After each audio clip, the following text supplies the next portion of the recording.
നൂറ്റാണ്ടുകളുടെ പഴക്കമുള്ള ഈ കല്ലിൻ്റെ പേര് നിങ്ങൾക്ക് എത്ര പേർക്കറിയാം? ഈ ജംഗ്ഷൻ അറിയപ്പെടുന്നത് തന്നെ ഈ ഒരു കല്ലിൻ്റെ പേരിലാണ്. അപ്പോൾ വർഷങ്ങളായിട്ട് ഇതുപോലെ നിങ്ങളുടെ ജംഗ്ഷനിൽ എന്താണ് ഉള്ളതെന്ന് നിങ്ങൾ കമൻറ്റ് ചെയ്യുക. അങ്ങനെ നമ്മളെ ഫ്രണ്ട്സ് വന്നേക്കാണ്. ഇന്ന് നമ്മൾ 2 ബേഡിനെയാണ് എടുത്തിട്ടുള്ളത്. അനന്തു ബ്രോയിൻ്റെ കയ്യിൽ നിന്നാണ് എടുത്തിട്ടുള്ളത്. ഒരു മെയിലും ഒരു ഫീമെയിലുമാണ് എടുത്തിട്ടുള്ളത്. അപ്പോൾ ഈ ബേഡ് ഏതാണെന്ന് അറിയാവുന്നവർ കമൻറ്റ് ചെയ്യുക. അപ്പോൾ അനന്തു ബ്രോ നല്ല അടിപൊളി പാക്കിങ്ങിലാണ് ചെയ്തിട്ടുള്ളത്. എനിക്ക് ഒരുപാട് ഇഷ്ടമായി. ബേഡ് നല്ല ഹെൽത്തി ആക്റ്റീവായിട്ടായിരുന്നു ബോക്സിൽ തന്നെ ഉണ്ടായിരുന്നത്.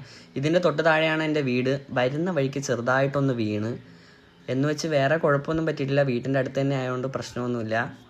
കാലിലും കയ്യിലൊക്കെ ചെറുതായിട്ട് ചെളി പറ്റിയെന്നുള്ളൂ, വേറെ പ്രശ്നമൊന്നുമില്ല.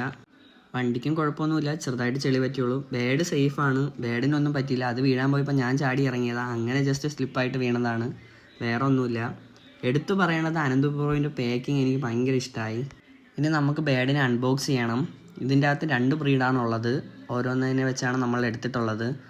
പാക്കിങ് കാര്യങ്ങളൊക്കെ ഉണ്ടോ, അകത്ത് മരപ്പൊടിയൊക്കെ ഇട്ടിട്ടുണ്ട് ഗൈസ്. അങ്ങനെ നമ്മളെ വണ്ടീനെ കുട്ടപ്പനാക്കി, വേറെ പ്രശ്നങ്ങളൊന്നുമില്ല. ഞാനും ഓക്കെയാണ്, ആരും പേടിക്കണ്ട. അങ്ങനെ നമ്മളിനി ബേഡിനെ അൺബോക്സിങ് ചെയ്യാൻ പോയാണ്. ഇതാണ് നമ്മൾ എടുത്തിട്ടുള്ള ഒരു ബേഡ്. എൻ്റെ ഫീമെയിലിനെ കാണിച്ചു തരാം. ഇവക്കാണ് നമ്മൾ സെറ്റ് ചെയ്തിട്ടാൻ പോണത്. അപ്പം ഇന്ന് നമ്മൾ എടുത്തിട്ടുള്ള ഈ 3 ബേഡാണ്. അപ്പം കിങ്ങിനെ നമ്മൾ ജസ്റ്റ് ഒന്ന് കൂട്ടിലിട്ടൊന്ന് കാണിക്കാൻ വേണ്ടിയാണ്. ഇപ്പം നമ്മൾ ജോഡി ഇടത്തില്ല.